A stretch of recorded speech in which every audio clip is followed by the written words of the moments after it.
Shalom, everybody. Wonderful to see you. I'm glad that getting into class has become easier. I see that Esther dressed up with her beautiful hat for me, and I totally admire that. I love it when she does that.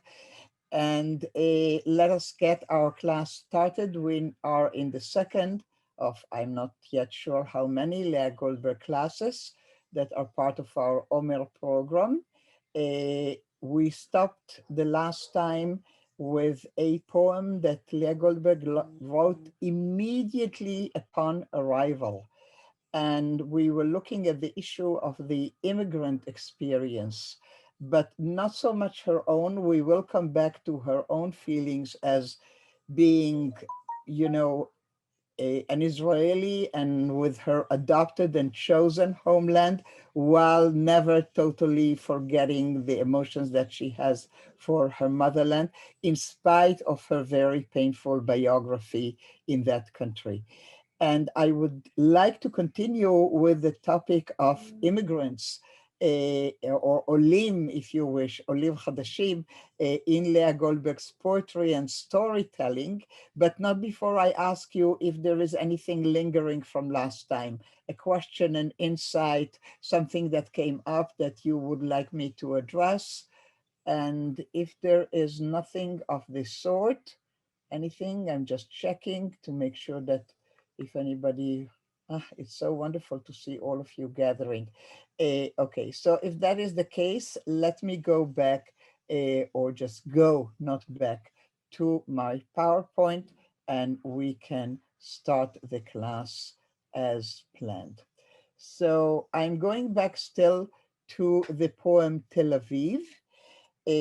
And what I need for you to note is the date, 1935, which is the year Leah Goldberg arrives in Israel. So this is something very, very fresh.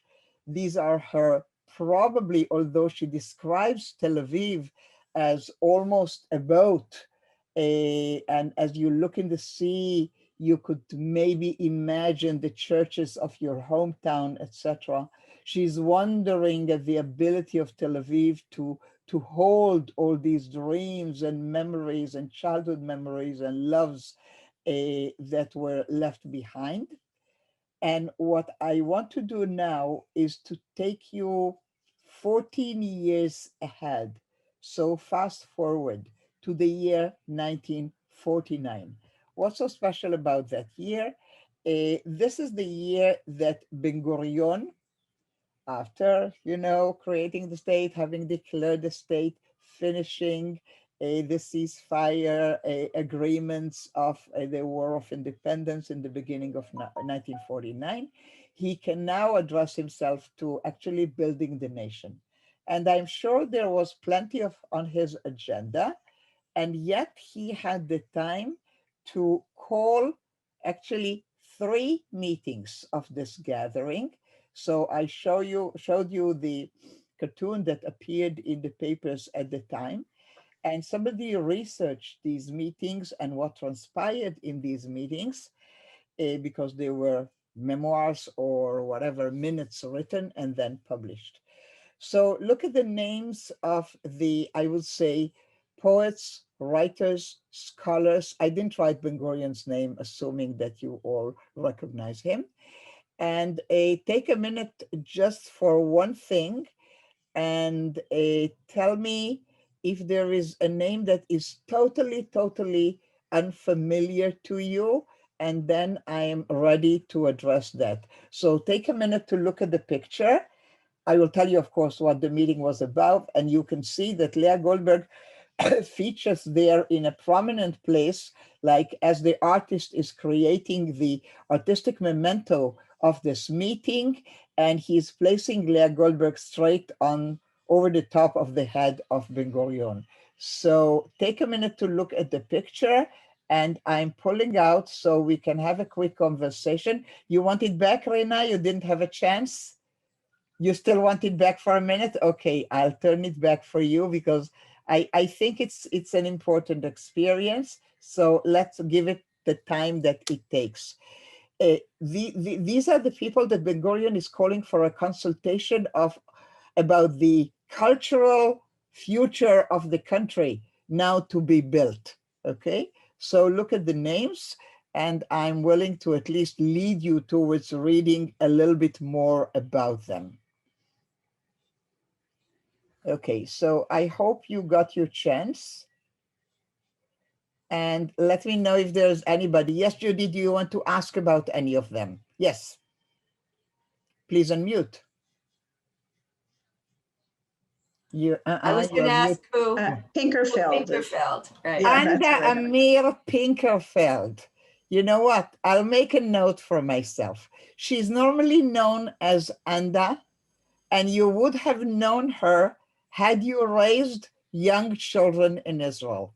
She's a poet of children's poetry, Anda Amir Pinkerfeld, and she's there for a reason. And there is a good reason, because Ben Gurion wants a consultation about books that need to be written for both children, young adults, and adults. And it's one of these books that Leah Goldberg wrote that we are going to discuss. Any more questions about any of the other figures? Yes, Esther, please go ahead. Lamdan. Lamdan, interesting. Yitzhak Lamdan, Yes. a poet, not very famous, but famous for one major poem about Masada. Actually, you know, way before archaeological research is done on Masada, and we know more about what really transpired there, Lamdan is the one who creates in the mind of people who are not scholars and not historians that narrative of the suicide on top of Masada. So rather die than slave become, that's a Lamdan thing. So crucial to, I would say, the spirit of those early years of the state of Israel. Lamdan becomes very important because of that poem. Thank you for your question. Yeah, anybody else? Oh, hang on, Judy, we had you. Let's go to the other. Judith, please unmute. And Barash doesn't mean anything to me. yeah. Barash? Barash, Asher Barash, storyteller, mainly short stories. I never studied him in depth. I think I read one or two stories. Didn't impress me very much, but at the time, yes, a pretty important figure. And thank you for your question. Please mute yourself, Judith, after that. Any more questions? We cleared all the unknown ones. So let's go back to the PowerPoint, and we will see from one of, there were 3 brochures published after these meetings, but what I want to quote to you is something that Ben Gurion had said in the first meeting. Now, I think that this would not pass the tests of political correctness of this day, but it remained, and nobody objected to the way Ben Gurion was looking at the Israeli population, probably mainly the Jewish Israeli population at the time.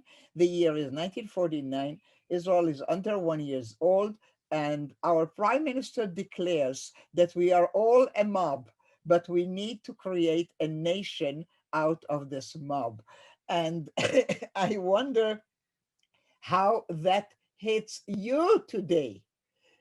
I mean, obviously it wouldn't pass today, but you can maybe to relate to that in the context of 72 years ago, because we are talking about the first year of Israel. So 72 years ago, Ben Gurion is the voice.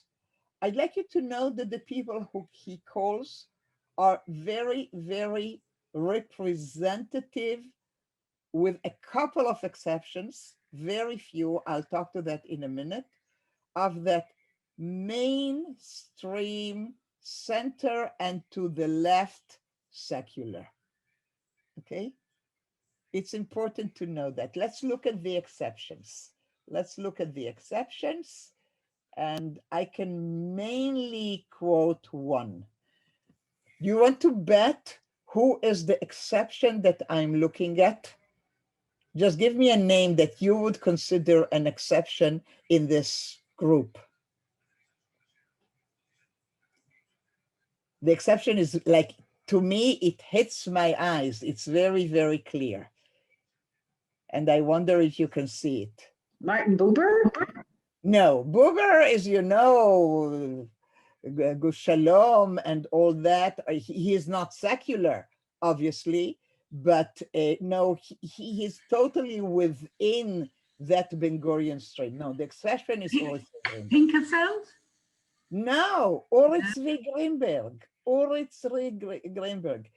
Out and out revisionist, Jabotinsky person, right wing, a nationalist, I would say. We are going to study him after Leah Goldberg. I love his poetry. I love his poetry. And Uri Zvi Greenberg also writing in Yiddish on top of his Ivrit, so very exceptional.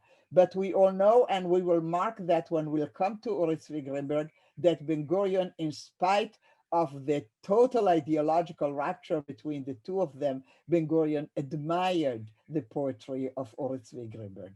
And they invited him in the early years, at least, to publish even in Devar. So that is very exceptional. Look to your left, to the very left center, you will see Moshe Shamir, with a novelist, with whom we have a sort of a turnabout, because Moshe Shamir was very much affiliated with a, let's say, left of center socialist Israel at the time.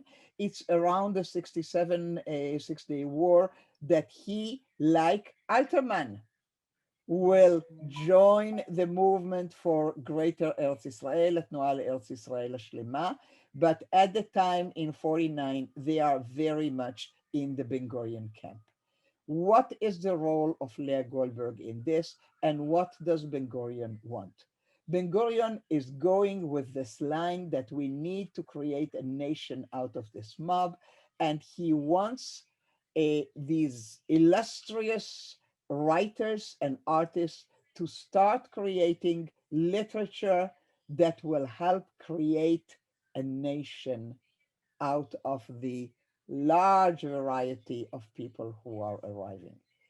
And it is in this vein that we are going to look at a book by Leah Goldberg called Dira Lehaskir, A Room for Rent.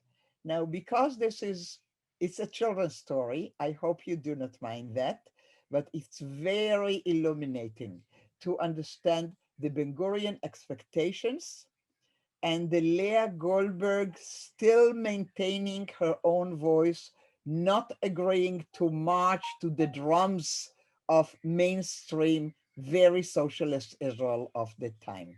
Okay, so I'm again pulling out so I can show you the book in Ivrit.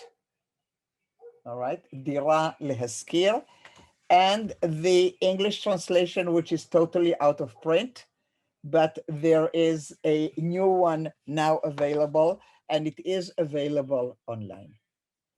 What is so special about Dira Lehaskir? Why do I bother adult, serious people like you with reading a children's story? I do that because we have encountered Leah Goldberg not only on the side of writing children's stories and children's poetry. I do that because the unique voice that she maintains in her poetry, in her other writing, she managed, in spite of the push to go ahead with this ideological Ben Gurion goal to form a nation.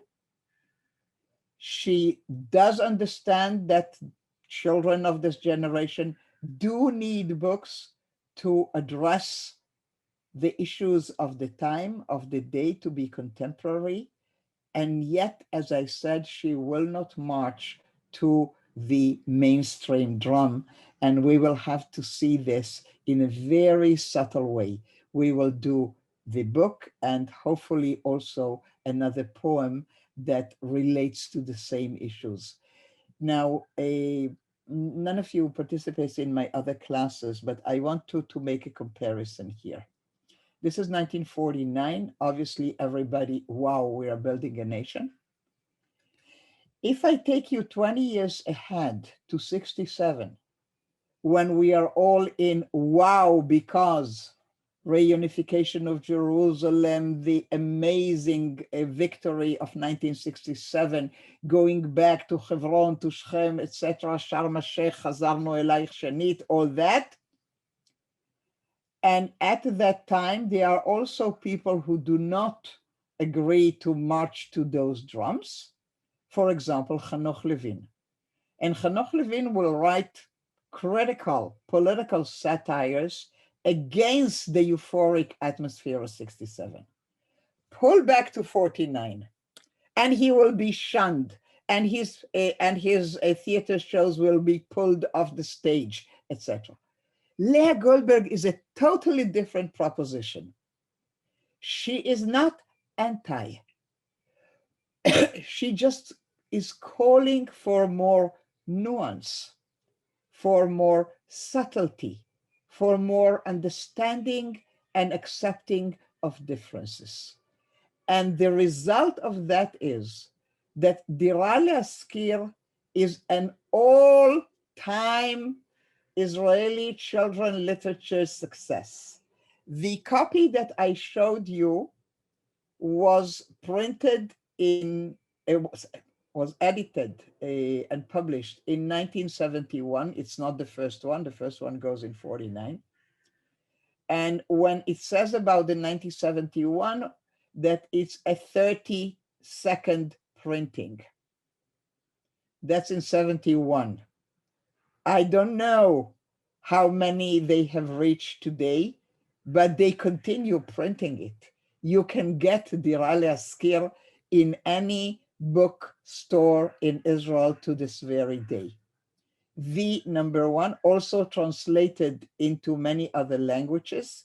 And one of the things I enjoy to see, and I'll probably get myself a copy one day, although I cannot read the language, is that near where I live in Yafo, there is an Arab bookstore, and they have copies of Dira Le'Askir in Arabic, which I really love to see every single time I go by. It's sort of a copy shop and bookstore, and it has Arab literature in Hebrew and in English, which I oftentimes look at and sometimes buy. What's the secret of Dira Le'Askir's success?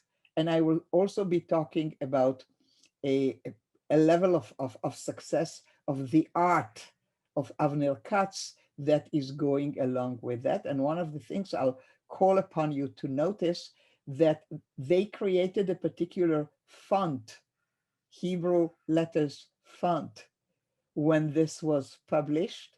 And to this day, it's sometimes you can see advertisement for rentals of dirot that are using the Leah Goldberg font of that book of Dira Le'Askir. Also, many imitations of the book have been done, but we will discuss that after we are looking at the copy. I sent it to you, of course, so you can look at your own copy or the one on the screen. And I would call upon a reader. If I have one, it will have to be a patient reader because I will need to stop them occasionally, okay? Do I have a reader? Is there somebody who is willing to read aloud Dira Le'Askir, A Room for Rent? Do I have anybody? Not one? I can do it if you want. Okay, I cannot see now the screen, so tell me your name. Judith. Okay, Judith, go ahead and be patient with me. Fine. In a beautiful valley beneath the blue sky, there stands a tower, 5 stories high. And who lives in the tower? A hen so fat she can hardly walk, who likes to lie in bed and talk, lives on the 1st floor. A cuckoo bird who daily roams to visit in her children's homes lives on the 2nd floor. And up above, a ribboned cat who's lean and black and likes to chat lives on the 3rd floor. A squirrel who gathers nuts to store and then cracks them all against the door lives on the 4th floor. On the 5th floor lived Mr. Mouse, but he packed up the house. He's been gone a week or so. Why did he leave? Where did he go? They don't know. The neighbors then from every floor put a sign up on the door. They put it up the day he went. The sign said simply, room for rent. Toda Rabba. Let us stop here and consider what we have.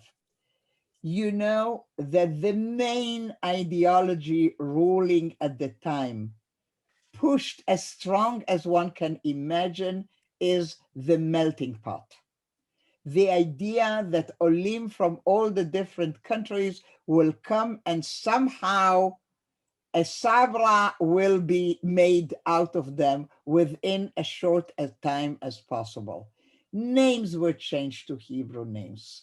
Peot were cut in many places, and many, many more such forceful, I would say, cultural cohesion, so that we come up with the ultimate sabra at the end of the process.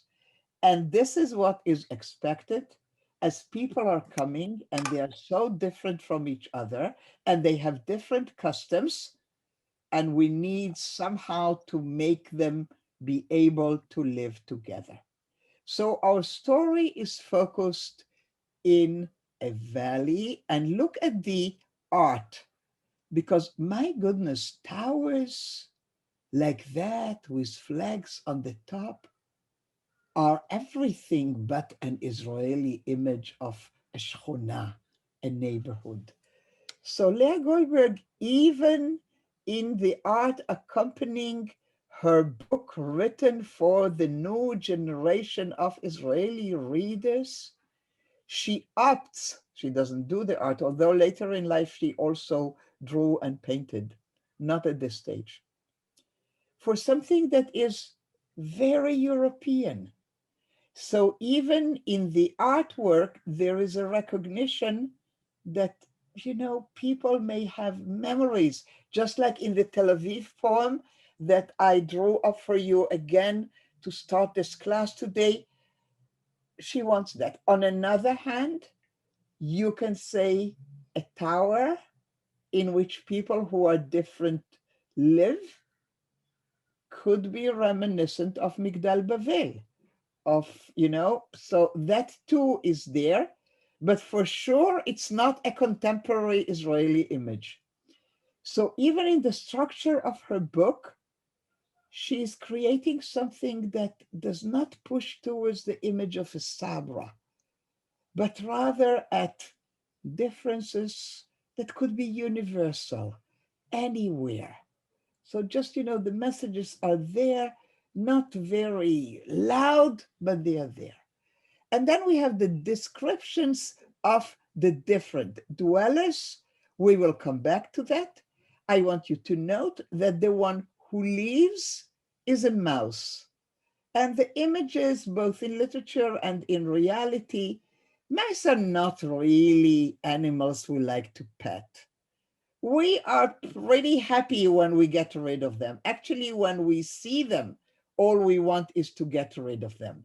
So by her choice of the character that leaves, Leah Goldberg suggests maybe something unwanted.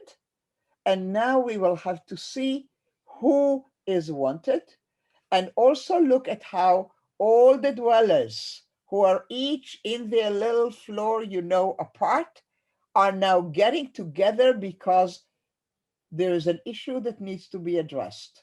There is a void that needs to be filled. How will it be filled to maintain a balance? So they put up a sign that simply said, a room for rent. Let's continue, Judith.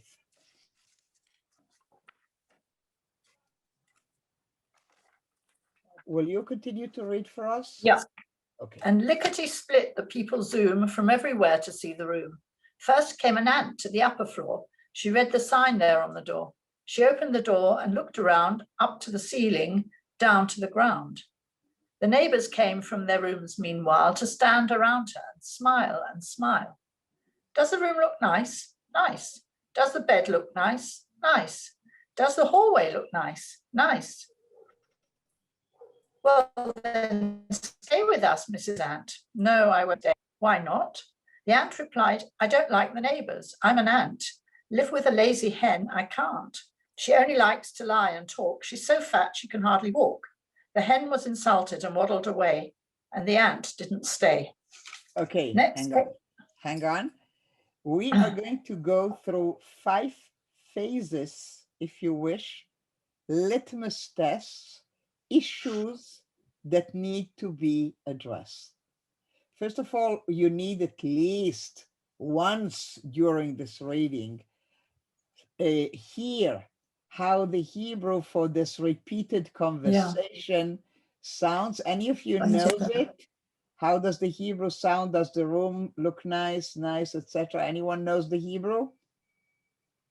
Sorry, I've seen it just now. Okay. הנאים החדרים בעינייך, נאים. הנאה המסדרון בעינייך, נאה, etc., etc. Every Israeli kid knows how to recite it. And the beauty of children's literature, of course, is the repetition. Because if you can imagine a situation by which, you know, a bad time, and there is this 5-year-old or whatever who is sitting on your lap and your knees, and you are reading to them or in their bed, and then you come to this repetition of the conversation of the litmus test, checking the apartment, and the kids know how to repeat, Hanaim, Achadarim, Benichem, Naim, etc., etc. Now look at these 2 figures, because what Leah Goldberg is suggesting to the reader in an appropriate, child-friendly way, that there is an issue of economy. How do you make your living? Are you hardworking like the ant that will work hard for her livelihood? Or are you something that already has assets, that doesn't need to work, that can allow themselves to be fat and just lie there and have their eggs and have somebody feed them? What is the image between, shall we call it now by adult names, a very socialist, labor-like image, and a little bit capitalist, richer, fatter image, Han? And notice that Leah Goldberg, coming from where she does, she was Labor Party, and she would let the Han not stay. The ant not stay. The Han will stay. Is she thinking that there is a sense of rigidity in the ant? There is inability to accept other options? We don't know. But you can see that not in every single couple that we will see will the writer of this book march to the drums. And here you would expect for the ant to be the model, and it is not. Next came the rabbit. Will you continue, Ruth, for us? Yeah. Next came a rabbit, hippity hop, with a couple of leaps. She reached the top. She read the sign hung on the door of the empty room on the topmost floor. She opened the door and looked around, up to the ceiling, down to the ground. The neighbors came from their rooms, meanwhile, to stand around her and smile and smile. Does the room look nice? Nice. Does the bed look nice? Nice. Does the hallway look nice? Nice. Well, then stay with us, Mrs. Rabbit. No, I won't stay. Why not? The rabbit replied, I don't like the neighbors. That cuckoo's habit just can't be borne by a mother rabbit. She abandons her children, they can't return. What a terrible thing for my bunnies to learn. The bird was insulted and flew away, and the rabbit didn't stay. After the rabbit, there came a pig. He was round. Okay, let's stop. The pig is very complicated. If issue number 1 was economical, issue number 2 is totally different and very much to the point. How to raise your children. With this new immigration, with people coming from different places, with people with different habits of how to rear and raise and educate their children, there must have been unbelievable conflicts, people looking down on other people, people criticizing the conduct of people.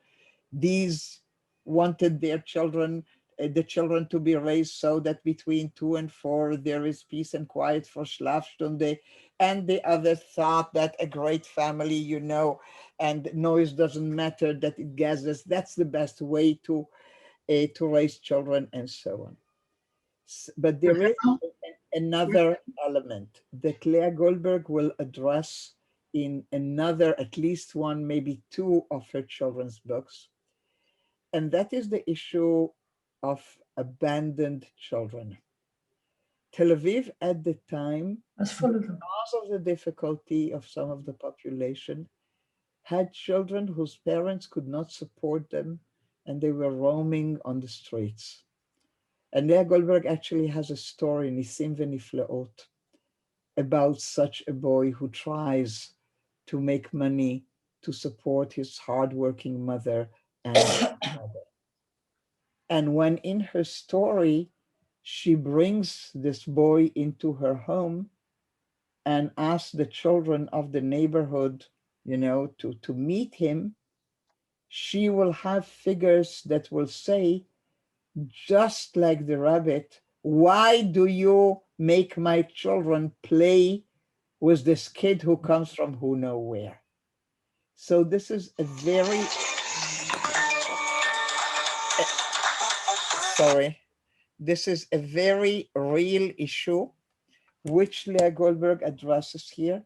And note that the rabbit, who allegedly has better ways of caring for her children, is the one to go, and we are to learn to accept the cuckoo, who is maybe not exactly to our taste, who leaves her eggs and her little ones in other nests, but it is a cultural thing. These are new things that are coming into us, and the cuckoo gets to stay. Okay, now let's go to the pig, because he is the most important, maybe. Rachel, Yeah, okay. Is this a reference to the children's houses in the kibbutzim? That will come in the poem that I have left for the end. Okay. Because Leah Goldberg, you are absolutely right, Matt. She would be the one to take up that as well, which was totally mainstream and totally idealized, and she totally didn't like it. So, and again, not in a Hanoch Levin manner that creates antagonism, but in a Leah Goldberg manner that becomes accepted by everybody, to tell the story and sing the song. And thank you for the question. Came right in time for me. Will you mute yourself, because I cannot do that for you? While I stopped, any more questions or comments? None. Okay, so let me go back, and we indeed will be able to go to the pig, who is very important. Ruth, are you still good, or shall I look for someone else?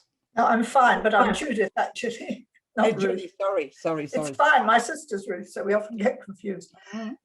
After the rabbit, there came a pig. He was round and smooth and fairly big. He was so roly-poly, he climbed rather slowly. With his tiny eyes, he looked around, up to the ceiling, down to the ground. The neighbors came from their rooms, meanwhile, to stand around him and smile and smile. Does the room look nice? Nice. Does the bed look nice? Nice. Well, then stay with us, Mr. Pig. No, I won't stay. Why not?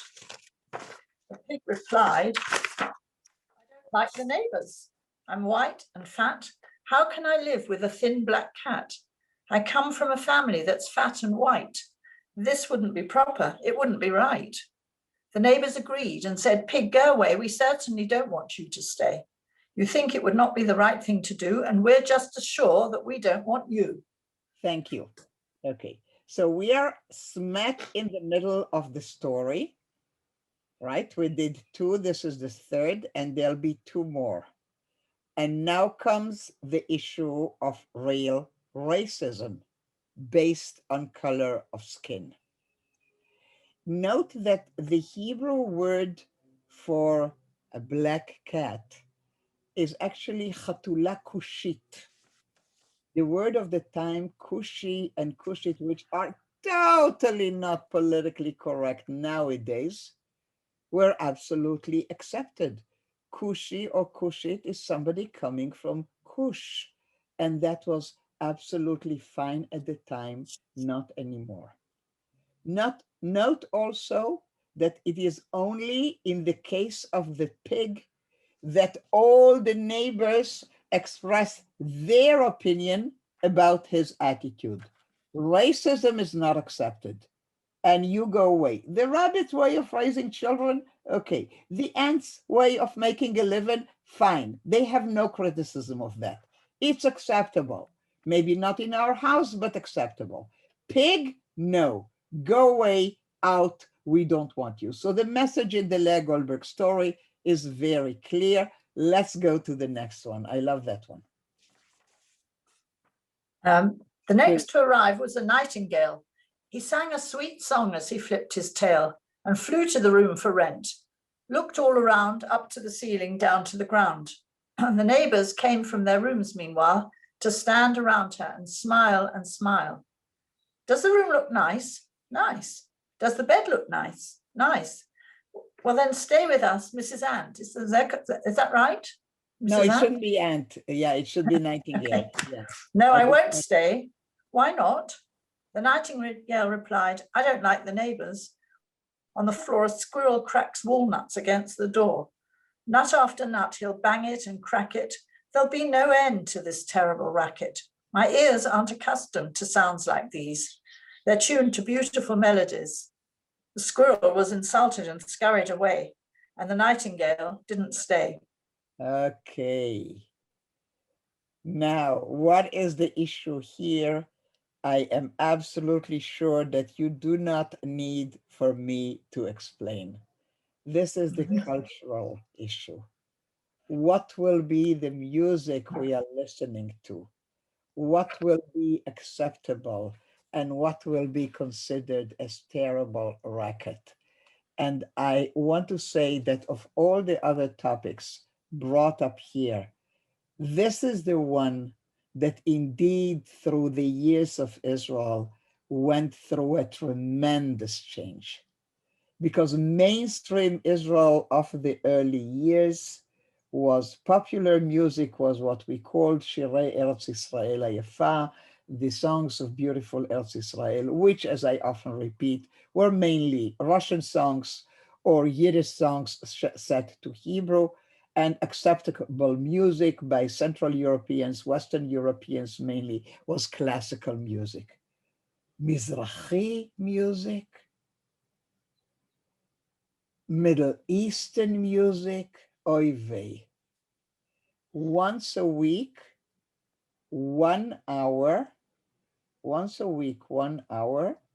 there was a program on the radio. We had just a one channel, and it was called Pinat HaMizrach, the Oriental Corner, or Mineimot HaMizrach, the tunes of the Mizrach. Once a week, 1 hour.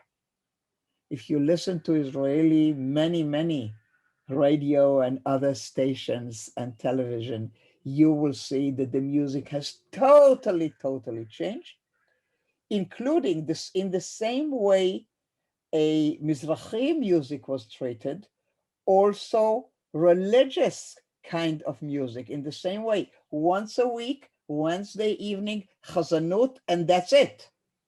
And nowadays, Hasidic music, popular musicians who sing piyutim, etc., are very popular.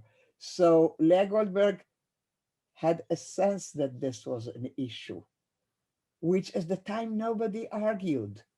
And she brings it here, and she will not let the nightingale with the fine Mozart tunes stay.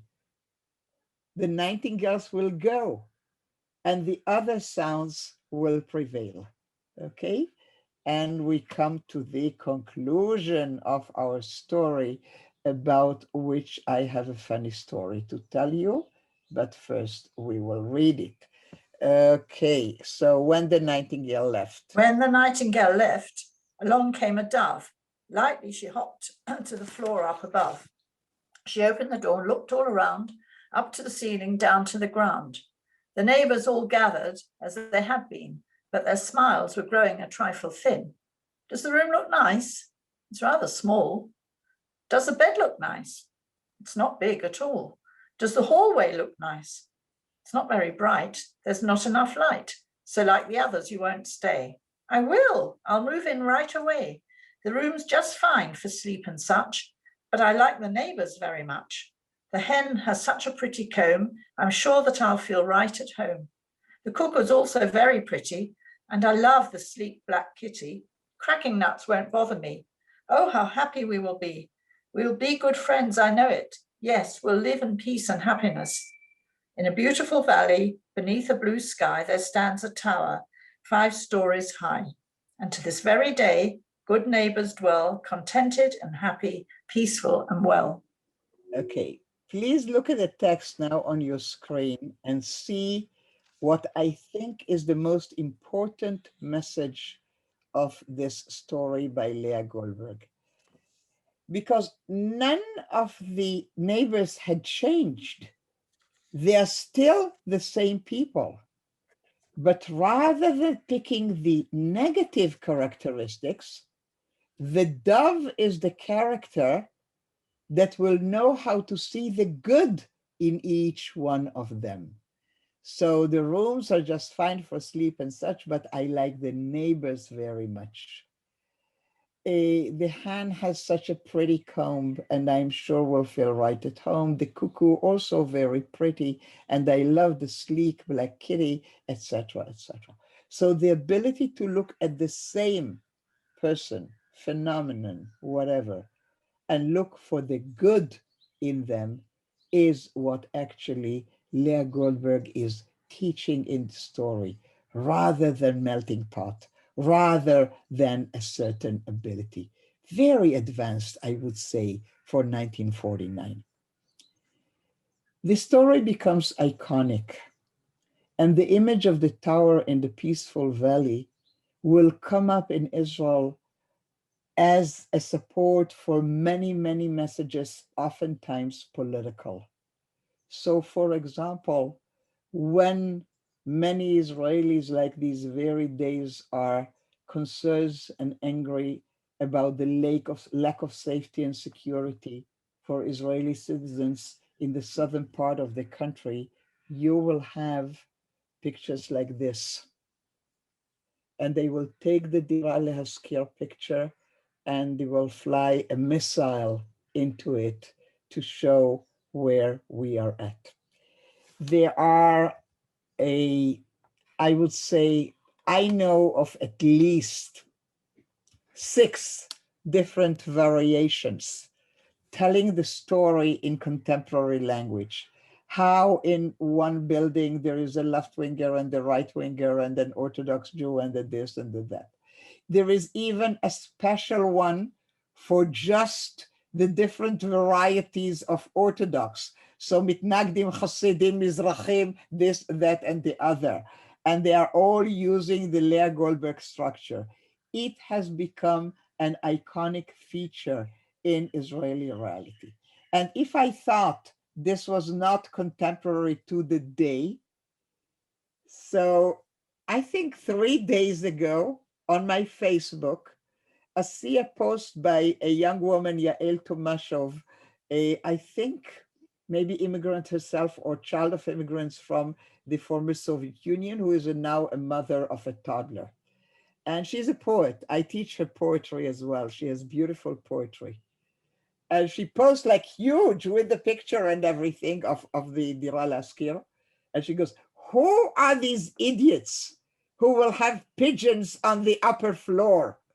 It will be so difficult to get rid of their dirt and noise. Maybe it's better to live with an occasional racist remark rather than having to handle pigeons. So it keeps popping up. It has become really a central, I would say, figure of speech, story to tell or to tell other stories through. So let's give it a minute to see if you have any insights, comments, remarks before we continue. Yes, please, Rosemary. Please unmute. Going back to the pig, I think the image, of course, a pig is chazer. It's No, not better. kosher. So it's really bad. So she Yeah. uses that image for Yeah. the racist one, which I thought was Yeah, and of course, interesting. when I teach this outside of Israel, and many of my listeners, although Jewish but not necessarily observant, and I ask them, if you wanted to find an animal for the worst negative character, which animal would you choose? And I let them wait for a minute, and I get a variety of answers. I say, "Chevra, this is Israel, a pig." Ah, yeah. Yeah. Okay, but it's not self-evident outside of Israel, while all Israelis get it that the negative figure needs to be a pig. What else? Yeah. You know? Okay, thank you for that, Rosemary. Anybody else?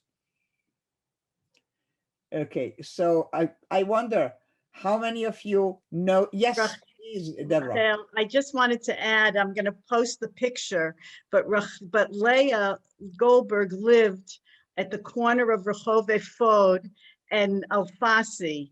And I took a walk, you know, and there is a man who built a Bayit Lahaskir. I have a picture. One more, a few. Right, more, but and Please share the picture. I'm going to post the picture in the chat. I just found it. Okay. But it's fascinating because it's right across the street from her apartment building. Yeah, she was on Alfasi 16, and just across the street, you have a yard full of these doll houses of Yes. Dir.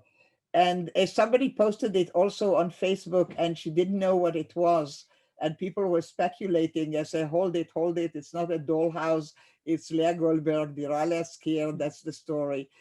So yes, I'm wondering, any of you had the chance to read this to your grandchildren, to meet it at home?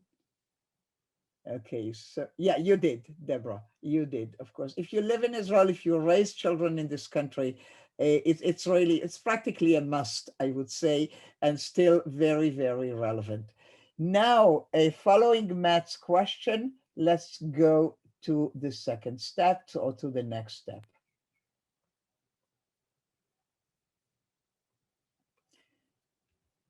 So Leah Goldberg is a very, very popular also lecturer and speaker. And she is invited oftentimes to give talks outside of Tel Aviv or later on Jerusalem, where she lived. So she is invited to Kibbutz Afikim, which is in the Jordan Valley. And she gave a lecture, taught a class, I'm not sure, and spent the night there because this is how people traveled at the time. She probably came with a bus, and maybe the following day, somebody from the kibbutz who took a milk or other produce to the city would take her, give her a tramp, as we say, a lift to go back to the city. So I'm not sure why I don't have the whole thing translated, but let me read the Ivrit for you, and then I will translate what is missing. Erev Mula Gilad. So Gilad are the mountains from across the Jordan. She is on the Israeli side in the Valley of Jordan. Kibbutz Afikim is just south of the Kinneret, and you can see the mountains on the other side. So the tree, האילנות כל כך כבדים, כופף הפרי את הבדים, זו השעה המרגמאה בנרדמים הילדים. The trees are so heavy, the fruit bends the branches. This is that soothing hour when kids are falling asleep. A soft black lamb came down from the Gilad to the valley. The sheep is weeping, bleating for its lost little son. I'm going with the Hebrew. Yeshuv tale el chekaem, yishkav badir v'yeradim, והכבשה תשק אותו, והיא תקרא אותו בשם. So the little lamb will go back to the mother's lap, fall, lie down there and fall asleep. and the sheep will kiss it and call him by his name. נסתר הליל בין בדים והנביא הגלעדי יורד דומם אל הבקעה לחזות בשנת הילדים. So the night is sort of hiding between the branches of the trees.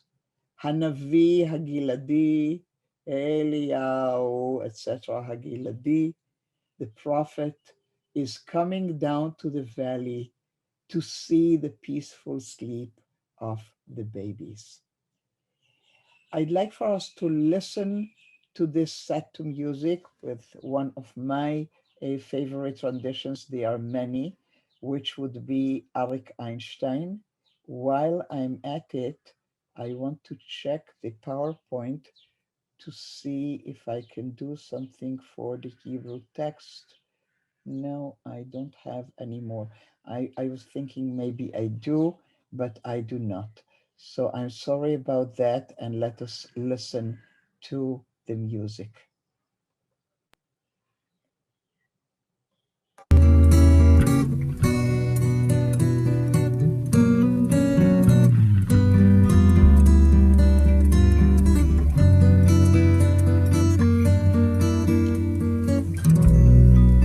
האילנות כל כך כבדים, כופף הפרי את הבדים, זו השעה המרגיעה, בנרדמים הילדים, אל הבקעה מן הגלעד, טלה שחור ורח ירד, כבשה פועה בוכה בדים, זה בנה הכת אשר עבר.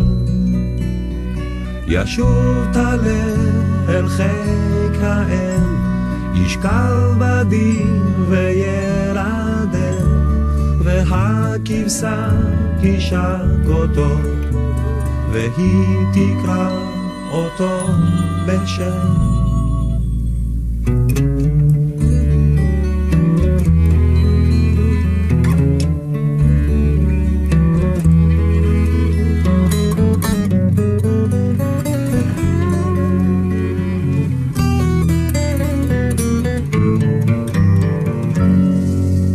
נסתר הליל בין הבדים, והנביא הגלעדי יורד דומם אל הבקעה, לחזות בשנת הילדים.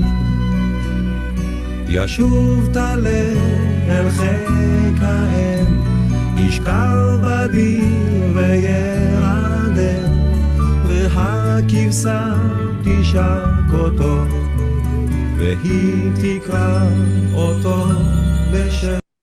This is the moment where I'd like to stop and reiterate the words. ישוב הגדי אל חיק האם, ישכב בדיר וירדם, והכבשה תשק אותו, והיא תקרא אותו בשם. The lamb will return to the lap of its mother and will fall asleep while the sheep kisses it and calls him by name. From the very beginning, this poem, quickly set to music and sung all over the country, was understood again as Leah Goldberg's unhappiness with what she saw in the kibbutz. Because if you visited kibbutzim in the early years, I'm sure you all had this experience that they show you around. Yes, you have to see the meshek, and you go to the cow shed, and you go to see the chicken, and you see the chadar ochel, and this and that, and the sheep as well. So when she was visiting the deer, the sheep, she could see each lamb in its mother's lap. And then when her visit continues, the hour to put the children to bed is in the children's homes. And then they stay and have to fall asleep not in their mother's lap. And if they cry, maybe a shomeret laila, the night guard, will come And who knows if she remembers all the names of all the kids that she has to visit between the different houses. And oftentimes in the kibbutz, they objected to this criticism, and yet the song became extremely popular. And these lines about how the baby lamb sleeps in the mother's lap, and of course, making the insinuation that the children are not, became this not so subtle criticism. At the time when this joint sleeping in dorms in the kibbutzim is admired as the epitome of advancement, because it really frees, especially the mothers, the women, to pursue learning and cultural activities and whatever kind of work they want to engage in, etc., etc. It is much, much later, as of the, I would say, the mid-90s and on, that will start having books, poetry, but also research, etc., that are becoming more and more critical of the system. By the way, the last kibbutz to stop the joint sleeping of children, I think it was in 1998. So it took a long time for this to change, and many kibbutzim hung on to it for many, many years. In another part of my professional literary life, I'm now working with a group on a book club, at the heart of which is a book called A Murder on the Kibbutz by Batya Gur. It's in English, obviously. And at the heart of it is the issue of lina mishpachtit, of whether children should be allowed to sleep in their parents' homes.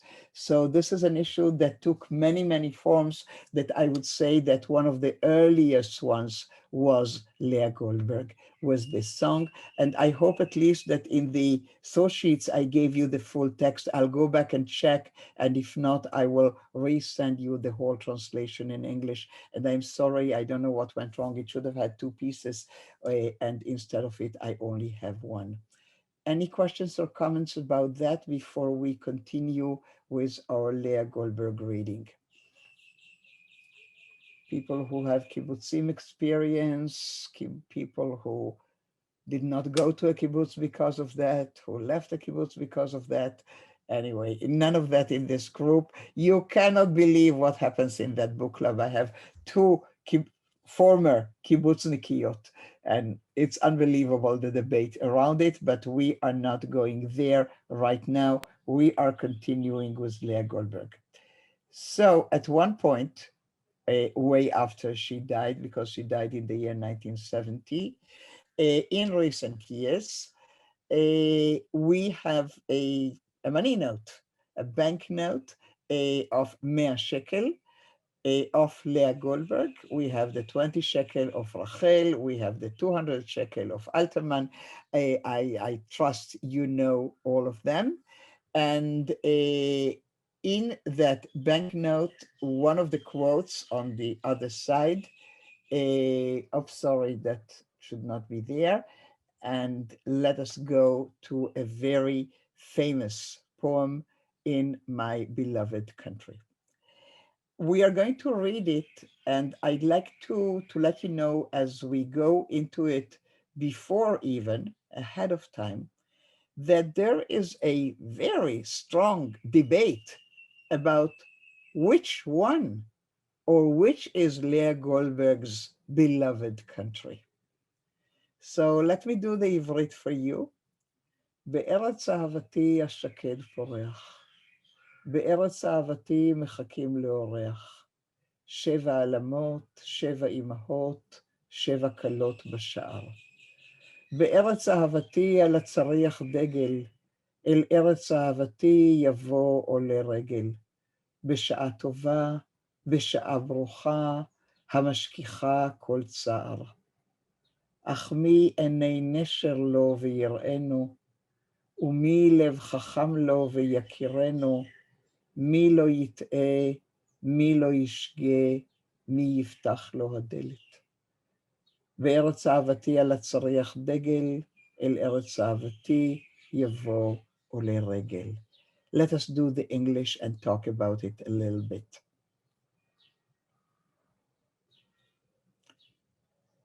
Judith, are you still good? Okay, thank you. In my beloved country, the almond is blooming. In my beloved country, a guest is awaited by 7 maidens, 7 mothers, 7 brides at the gate. In my beloved country, there's a flag on the turret. To my beloved country, a pilgrim will come at a good hour, a blessed hour that causes all sorrow to be forgotten. But who has eagle eyes and will see him? Who has a wise heart and will know him? Who won't be mistaken? Who won't err? Who will open the door for him? In my beloved country, there's a flag on the turret. To my beloved country, a pilgrim will come at a good hour, a blessed hour that causes all sorrow to be forgotten. But who had eagle eyes? Okay. So here is the clash. You know, blossoming almond trees, not a problem. All over Israel comes the month of Shvat. But towers with turrets and flags on top, like seriously? So you can see the scholarly argument, it's unbelievable, whether indeed Eretz Ahavati is the land of Israel, the chosen homeland of Leah Goldberg, or whether the turret and the flag, etc., are reminiscent of European, panoramas and European elements. And you can see even the composite of Leah Goldberg in her beloved country, which has the tower and the flag and the turret coming straight from the Dira Le'Azkir that we just read. And therefore, it is very possible that the beloved country of Leah Goldberg is not really Eretz Israel, and for sure not Lithuania, from where she carries very bitter memories and some beautiful sights for sure. Maybe her beloved land is the land of creativity, the land where she can dream up her beautiful poems, later also do her painting. And what helps us consider this are all these legendary images of pilgrims, of the number 7, of 7 maidens, 7 mothers. These are really 7 brides at the gate. These are really, really elements that we will see in legends, that we will see in countries that are not really real, but countries in which stories are told. So I'm really one of the believers that indeed Eretz Ahavata shel Leah Goldberg is the land of creativity. And let me just check to see whether I can find a beautiful rendition for you. Here we go. Just a moment. In this case, it has to be done twice. So I will do it for you.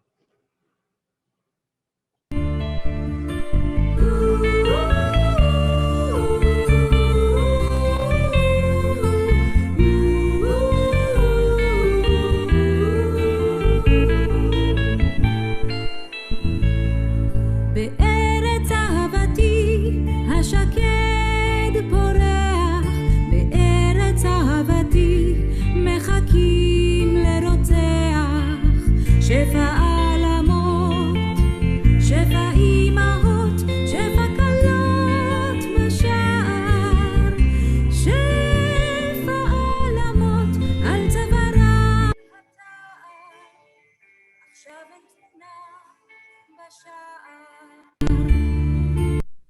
Okay, I am so sorry to say that I don't know how I managed in one class to collect a number of mistakes.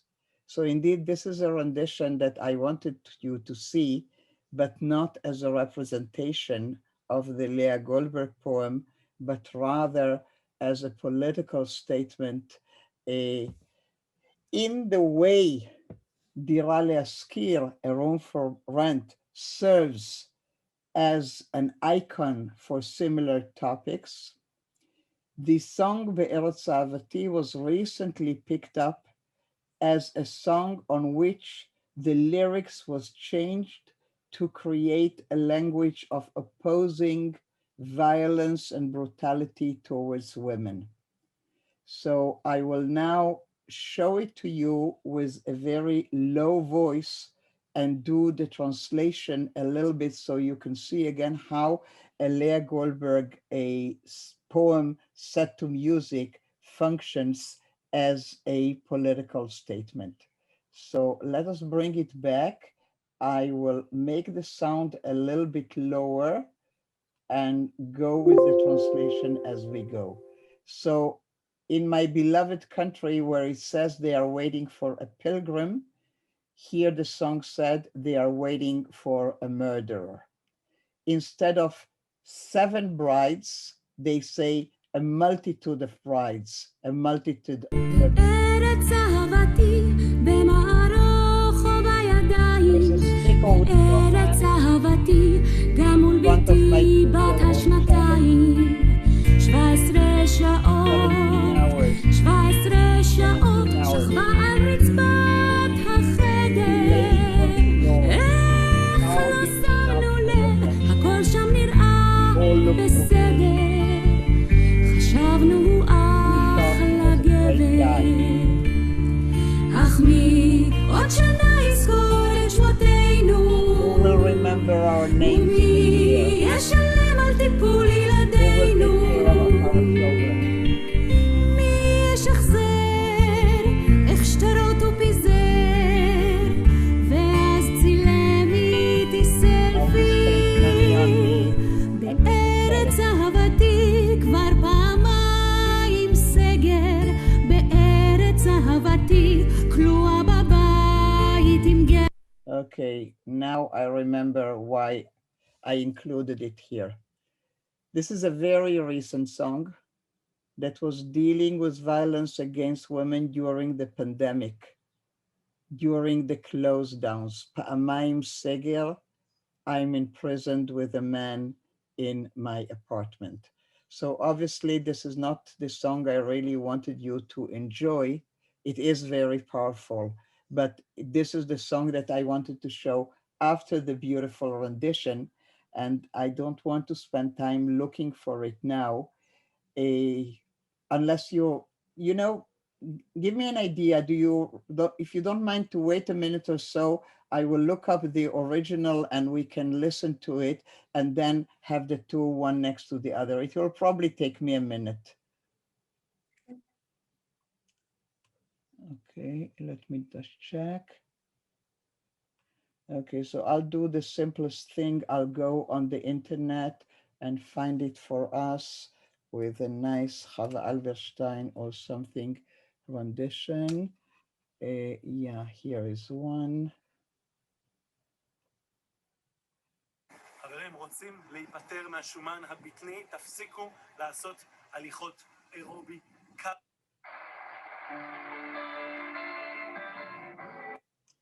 Okay, I think we are all set, and it took even less than a moment. So, which is the one? Here it is. And let me do it again.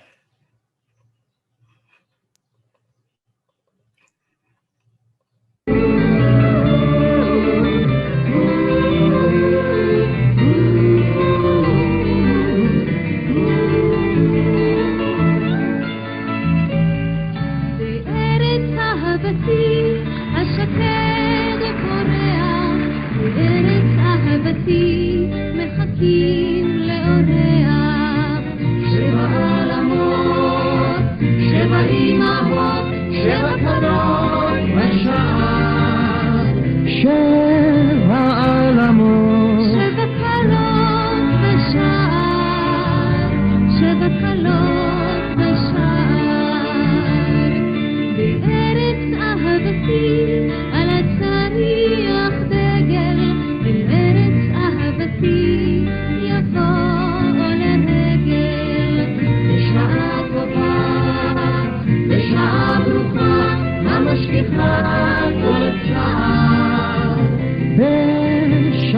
טובה, המשכיחה כל צער, המשכיחה כל צער.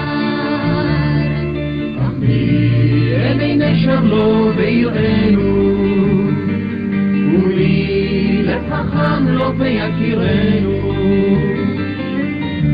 מי לא יטעה, מי לא ישגה, מי יפתח לו הדלת. בארץ אהבתי על הצריח דגל, בארץ אהבתי יבוא לרגל.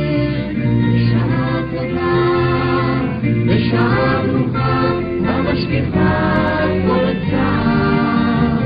בשעה טובה, המשכיחה כל צער, המשכיחה כל צער.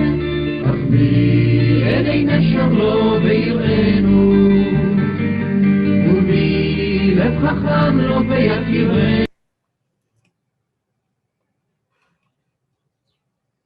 Okay, so here we are back, and we managed to see, indeed in the wrong order, but still, these two renditions. One very, very early, probably from the 70s, one of those military entertainment troops that sang many of these poets' songs, and the other one totally recent. You could have noticed how they were imitating even the military entertainment group like presentation to this song. And this is a very strong call against violence against women that is unfortunately so recurrent in many segments of Israeli society. One could say that not one of the different groups of Israeli society are free from these events of women being murdered, oftentimes by partners or former partners. Yes, please, Josie. In reading it again, I realized that to me, and I wonder if I'm sure it's been discussed in literary circles, Sariach im Degel to me is a tank. That the word Sariach is a military term in Israel because we don't have turrets and castles. I'm wondering, first of all, you are right, but I would like to suggest that when this is written in the early 50s, I'm not sure that the military use of the word Sariach for tanks is that known and recurrent in Israeli civilian language. I would say that probably since Chasufim Batzariach, Unprotected in the Turret, a book that was written after the 67 war, maybe it is then that the word comes into a non-military civilian talk. I really honestly, like gut reaction, don't think that Leah Goldberg could have meant it. I'm not sure that she was even familiar with the military use of the word. But you know what? I'll go back and check because this is interesting. It never occurred to me. It was all into this legendary land of turrets and flags that we indeed do not have in Israel. And this is what called upon many people, you know, who wrote about this to suggest that she was indeed missing Lithuania. And her beloved land was Chutz La'aretz, wherever it was. And then the others come, you know, with the shkediot blooming, with the almond trees blooming in the first one that can suggest Eretz Israel. So I'm not sure. I'm not sure. And thank you for that. Esther, bevakasha. Please unmute. You're muted. Still muted? We cannot hear you. Do you remember how to unmute? No. Yeah, now you're good. I just wanted to say there really is confusion here about what she meant, because we have 4 mothers, first of all, and she mentioned 7 mothers. And the question of pilgrims is connected to Israel. There were pilgrims coming from Russia, from all different places to Israel. And so it's very confusing to decide what she meant here. Yeah, and and pilgrims do exist in the Christian world. I mean, Yes. the pilgrimages to sort of holy Yeah, churches. but there were also pilgrims coming to Israel. So it's Bevevadai. very confusing. Jews are not so very, very confusing. And this is why my tendency is to go with the reading that suggests that her beloved land is the world of creation, of creativity, of poetry writing, the imaginary world. That is my reading. Matt. Yeah, what would enforce what you just said, Rachel, is the artwork on the Room for Rent poem. I see turrets and flags in the picture you sent us with the That's her beloved land. That's her beloved land. The character she creates, the world she creates in her poetry. And then you can have 7 mothers and 7 brides, and a Torah doesn't really matter, and the concrete realities of Israel do not really matter. Yeah, I tend to go with this reading. It works for me better. By the way, there's a series of 3 songs, or 3 poems rather, set to music and became songs that deal with that imaginary world in which there are only a few days of sunshine and all the rest is rain and misery, and there are just a few people who are well and everybody else, they are beggars and such, and you really cannot fathom what is this land indeed for reality. Do I see another hand? Jonathan, are you raising your hand? No, it doesn't seem so. Okay, so thank Leah, you. can you give the title of the previous song again, the one that Eric Einstein sang? Laila, Erev Mol Gilad, an evening facing the Gilad. Erev Mol Gilad. Yeah, that's by me a favorite one.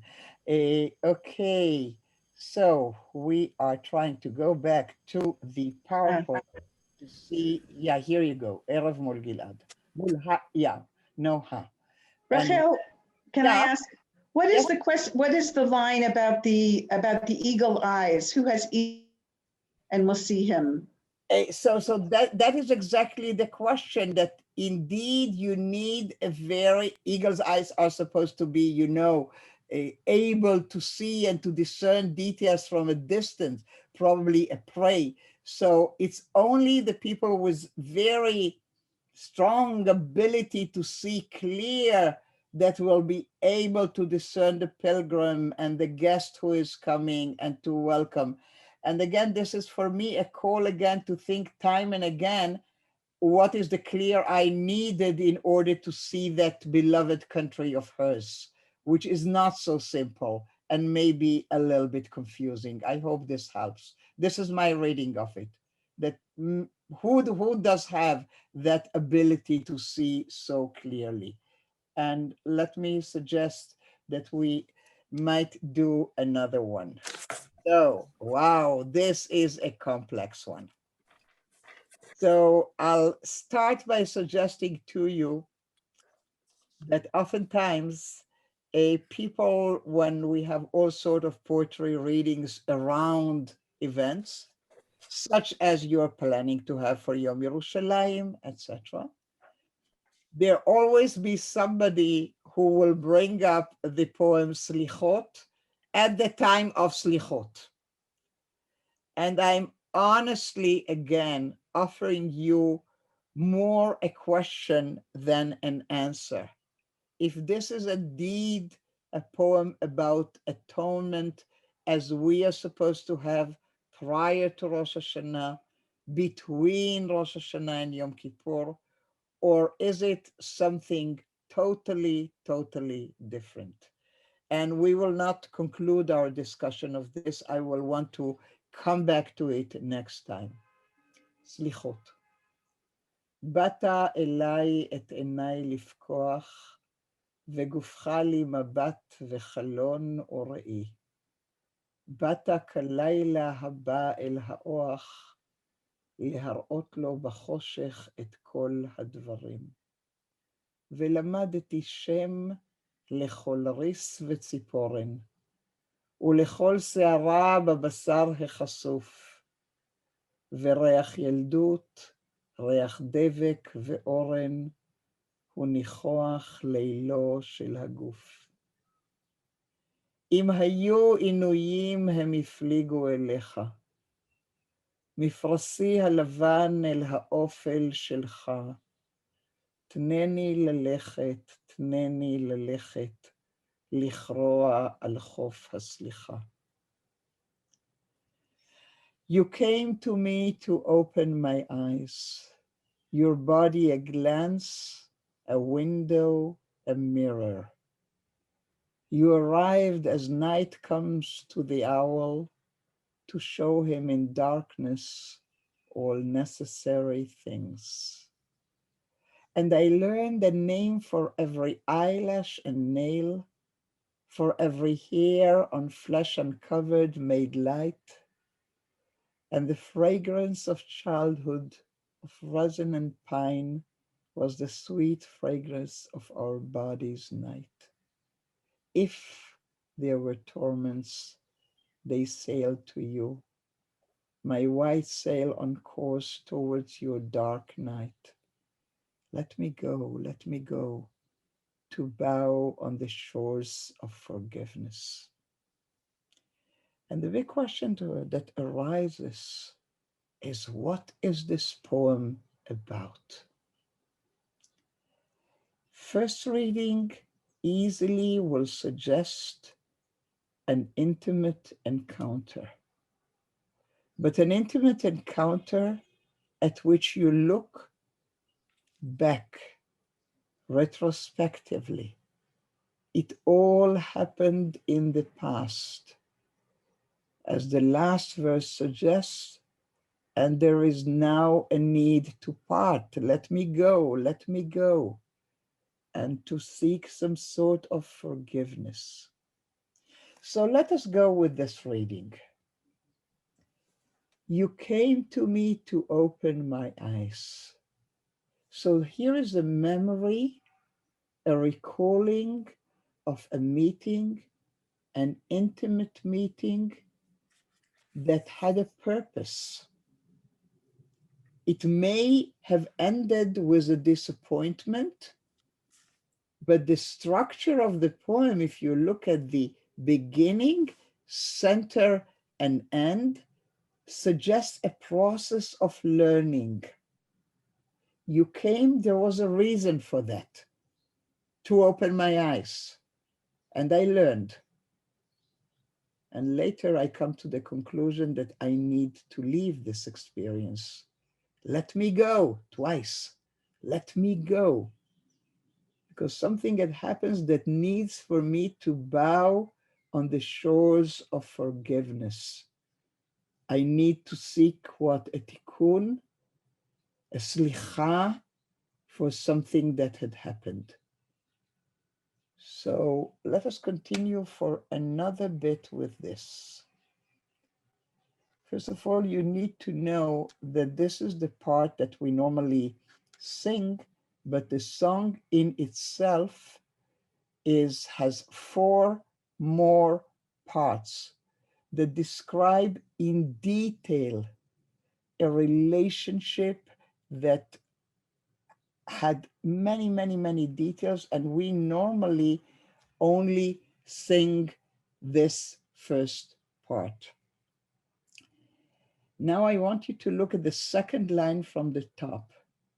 Your body, a glance, a window, a mirror. Just take that. Look at the Ivrit as well, those of you who can. Mabat v'chalon ure'i. Think about a relationship, because obviously it could have been something very intimate, but the encounter with the other body created a 3-fold experience. It offered something to look at, a glance. It opened a window. You opened a window, you opened my eyes. I could see other things through that encounter. And here is the 3rd level, and a mirror. It made me understand myself. It made me see myself better. So there is, the whole poem suggests a structure of learning and then sort of turning about, refusing the learning. And then the second line that we were reading offers the ability to look at three ways of looking. Looking at a thing, a glance, a body, a person. From that look, you get an ability to look outside of yourself, but maybe the most important one is the mirror. Look at yourself. I've learned something about myself. It will come in the next verse. You arrived as the night comes to the owl. Wow, that's weird. The night doesn't come to the owl. The night comes and then the owl awakens. And the night comes to the owl for what? To show him in darkness all necessary things. So this motion, this body, this person who came to open her eyes at night, was this a forbidden relationship? Could it not happen during daytime? But it is at the night and at this encounter that there is a learning of all necessary things. We will look at what these necessary things are because they will start with the body, and we can still be tempted that to believe that the only possible reading is an erotic encounter. But there is another level of reading of this that takes us to a totally different experience in Leah Goldberg's life, and that's the memory of her father in early childhood, and then the torment of having left him behind. So we will consider these two readings as the opening of our class with the most beautiful musical rendition that I can bring you, and I will hope to get it right next time. This was, to the best of my knowledge, not taken up in any political or ideological cause, to the best of my knowledge so far. So we'll come to Slichot by Leah Goldberg, and then we will wonder why she calls it Slichot. Okay, what is in there? Yes, Esther. I just wanted to say the night is the time for introspection, so it really fits in with Slichot and pondering. Okay, so this poem will take more than what we gave it today. Yes. So I suggest, instead of rushing it, give it the whole consideration. It's a very important one in the work of Leah Goldberg. So I invite all of us to come back to it next week. Beseder?